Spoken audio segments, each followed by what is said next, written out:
hello नमस्ते नमस्ते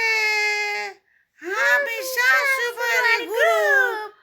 हजुरहरू सन्चै हुनुहुन्छ हजुरहरू सन्चै हुनुहुन्छ के भन्नु छ मम्मी हजुरलाई भनिहाल्नु है यहाँनिर के कुरा राख्नु छ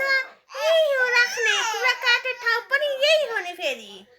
कुरा काट्ने ठाउँ पनि यही हो फेरि के कुरा राख्नु छ राखिहाल्नुहोस् बरु